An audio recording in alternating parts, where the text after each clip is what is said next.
complete the accounting foundation and the preparation of the financial statements. So far, we have gone through the first 3 steps in the accounting process. Now we will do the remaining steps in the cycle. Although the textbook calls it the accounting process, most people call it the accounting cycle. Think of the accounting cycle as being 1 year. We are now at the end of the year and we must record adjusting entries, prepare financial statements, and close the books. We do the adjusting entries to fine-tune our account balances as we want to be very accurate in the preparing of our annual financial statements. And then we close the books and do it all again next year.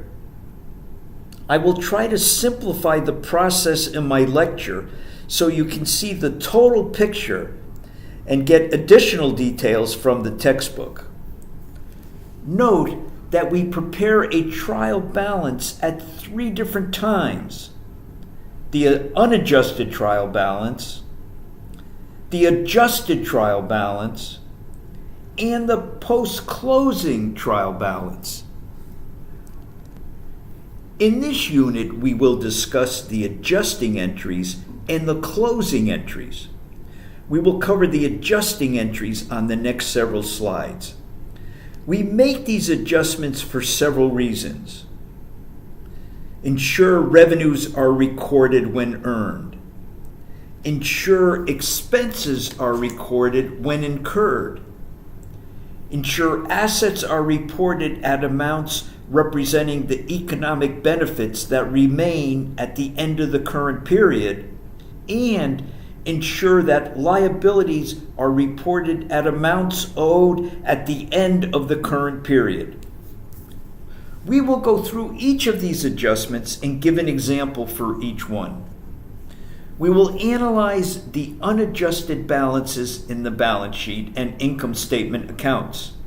We will prepare an adjusting journal entry showing what to debit and what to credit in order to make the adjustment needed.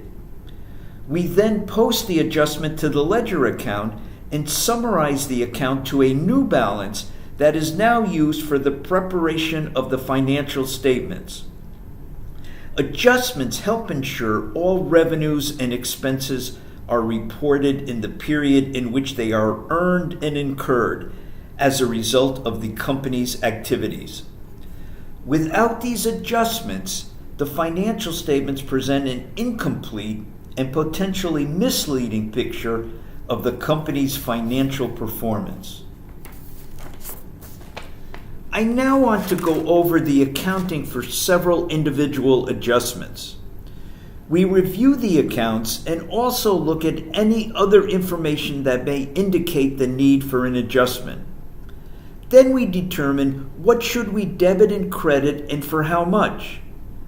We record an adjusting journal entry and then post it to the Ledger T accounts, thus coming up with the new balances. Here's a rule to remember. Adjusting entries never involve cash. Look at all the examples I am about to go over. You won't see a debit or a credit to cash. Let's look at the adjusting entry for the supply account.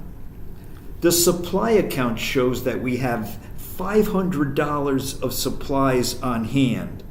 However, at the end of the year, when I count my actual supplies on hand, I determine I only have $300 worth on hand. That means that I must have used up $200 worth of supplies. I need to make an adjusting entry that reduces my supply account by $200 and increases my supply expense by $200. To do this, I debit supply the expense $200 and I credit supply the asset $200. Then I post to the ledger. Supply expense is debited for $200 In supplies, the asset account is credited for $200. The ending balance in the supply asset account now shows the $300 of supplies that I have on hand at year end. The supply expense account shows the $200 of supplies that I used up during the year. Now let's look at prepaid rent. Remember, prepaid rent is an asset.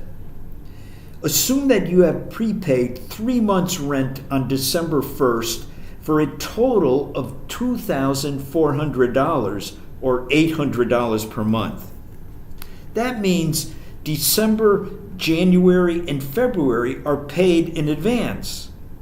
Initially, on December 1st, your accounting entry would have been a $2,400 credit to cash and a $2,400 debit to the asset prepaid rent. Prepaid rent is an asset until you use it. At the end of December, after 1 month, you have used up 1 month's rent and have 2 months left.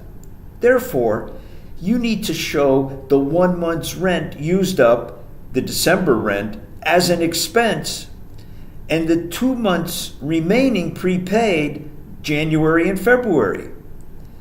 The accounting adjusting entry that we need to make is a debit to rent expense for $800, that's the December rent, and a credit to prepaid rent for $800, the 1 month's rent that you used up. We then post the entry to the ledger. Rent expense is debited for $800, and prepaid rent, the asset account, is credited for $800.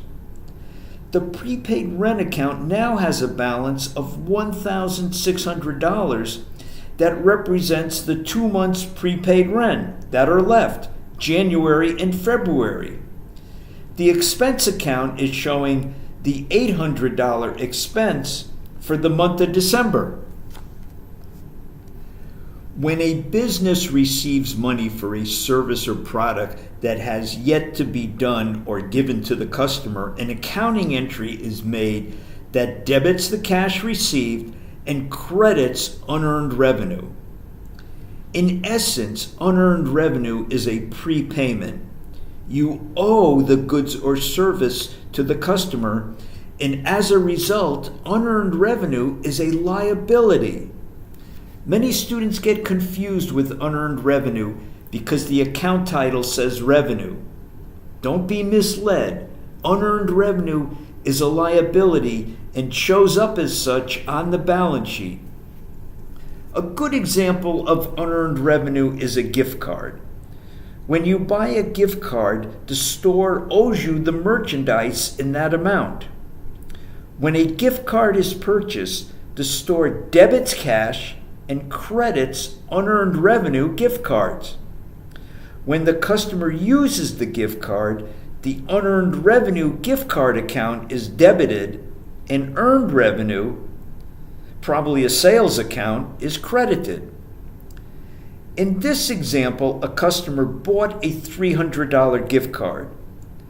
Initially, cash is debited for the $300 and unearned revenue is credited for $300. The customer now uses the gift card and makes a purchase of $120 using the gift card to pay for it. The $120 amount of the purchase is debited to unearned revenue and the sales account is credited for $120. We then post the entry to the ledger. Unearned revenue is debited for $120 and sales is credited for $120. Thus, the remaining amount of the gift card not used, $180, becomes the balance in the unearned revenue account. When you buy an asset such as a vehicle or a machine, we record it as an asset. However, over time the asset will lose its value due to use and wear and tear, and we need to have an accounting way to show that as an expense over the life of the asset. For example, if we buy a truck for $12,000 and expect it to last for 4 years, then we need to record a portion of it into expense each year. The simplest way is to divide $12,000 by 4 and record $3,000 per year as an expense. By spreading this amount over the 4 years we expect that the truck will last, we also meet the matching principle of accounting, wherein we get the expense in the same year as the revenue that the asset generated. We use an accounting technique known as depreciation. But I want to keep the asset account at its original cost, so I set up a special account called accumulated depreciation, which is known as a contra asset account. In this example, I purchased a vehicle for $12,000 cash. That would have resulted in a debit to vehicle and a credit to cash. Now, at the end of the year, I need to make my adjusting entry to record depreciation. When I record my depreciation expense for the year, I would debit depreciation expense for $3,000 and credit accumulated depreciation for $3,000. We then post the entry to the ledger. Depreciation expense is debited for $3,000 and accumulated depreciation is credited for $3,000. Don't forget, the accumulated depreciation account is a contra asset account. If the vehicle will have a value after the 4th year, then I must consider that in the depreciation calculation. For example, if this vehicle is estimated to be worth $2,000 after 4 years, then my depreciation calculation would be $12,000 minus $2,000 equals $10,000, divided by 4 years equals $2,500 per year. Another accounting term we introduce is book value. After 1 year, the book value of the vehicle is now $9,000, $12,000 minus the $3,000 depreciation. After 2 years, the book value would be $6,000. And after 4 years, it would be $0. We may have an adjusting entry to record a sale that was not recorded.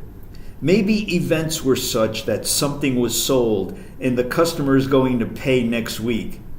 If the sale was made before December 31st, then it should have been recorded, regardless of when the customer is going to pay. This is accrual accounting. If the amount was $500, then an adjusting entry would have to be made debiting the accounts receivable account for $500 and crediting the sales account for $500. As always, once the entry is made in the journal, it is posted in the ledger.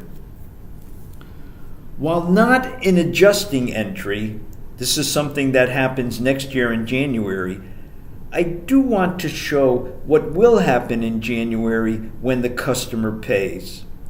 In the normal course of business, cash will be debited $500 for the cash received, and the accounts receivable will be credited for the $500. The entry is then posted in the ledger. As you can see, this reduces the asset accounts receivable to $0. Here's another common adjusting entry that businesses face. At the end of the year, you may have employees that have worked the last week in December but will not be paid until January the following year. For example, let's say that you owe employees $300 for the work done in the last week of December, but as of December 31st, nothing has been recorded, even though the employees have done the work and you owe them the money. Under accrual accounting, you must show the $300 as both an expense and an amount payable. Therefore, you would record a journal entry debit of $300 to wage expense and a credit of $300 to the liability wage payable. Once the entry is made in the journal, it is posted to the ledger with a $300 debit to wage expense and a $300 credit to wage payable. While not an adjusting entry, next year in January, I did want to show what happens in January when you pay the employees. Wages payable will be debited for $300. The liability is paid off, and cash will be credited for $300.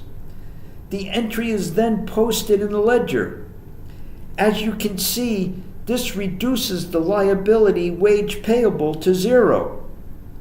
Other examples of similar adjusting entries would be for taxes payable and interest payable. Once we finish recording the adjusting entries, we will prepare the second of the three trial balances, the adjusted trial balance. From the adjusted trial balances, we will have the account balances we need to prepare the financial statements. After the financial statements are prepared, we still have one more step in the accounting cycle to perform. We need to record the closing entries and prepare a post-closing trial balance. What we do is we bring all the revenue and expense accounts back to zero, and at the same time, we record the net income in the retained earnings account. This brings the retained earnings account up to the balance it should be per the year-end financial statement balance sheet. On the next slide is a simple example to show the closing entries. Here is a simple example to show what the closing entries are. This slide shows the revenue and expense accounts in the ledger before they are closed. As you can see, we have $2,500 net income, sales of $4,000 minus expenses of $1,500 equals the $2,500 net income. Closing entries are required to close the books. Their purpose is to transfer net income or loss into retained earnings and prepare all revenue and expense accounts for the following year by establishing zero balances in these accounts. Therefore, the closing entries needed are to debit each revenue account, credit each expense account, and the difference, which is equal to net income, is credited to the retained earnings. This example shows net income of $2,500 being transferred into retained earnings. Revenue and expenses are brought to zero to start next year.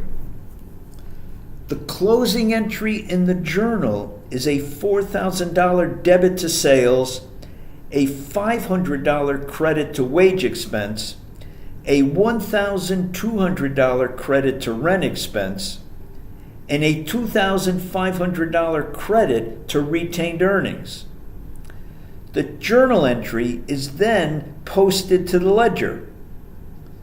Note that this brings the revenue and expense accounts to zero and at the same time transfers the net income, $2,500, into the retained earnings account. This is now the ending retained earnings balance that will be shown on the year-end balance sheet as the $2,500 net income has been transferred into retained earnings. Our final step in the accounting process is to prepare the third trial balance, called the post-closing trial balance. These are the balances that we will start next year with. What we end this year with is what we must start next year with. And all revenue and expense accounts will start with 0. I now want to discuss the accounting for the payment of the dividend. Remember, the 6th category of accounts is the dividend. And within that category is only one account, the dividend account. It is all by itself. Sometimes the account is called the dividends declared account, but I prefer simply to call it dividends. When you pay a dividend to stockholders, you credit cash, thus reducing cash, and debit dividend. Here is the journal entry for a $200 dividend. Dividends is debited and cash is credited. The journal entry is then posted to the ledger.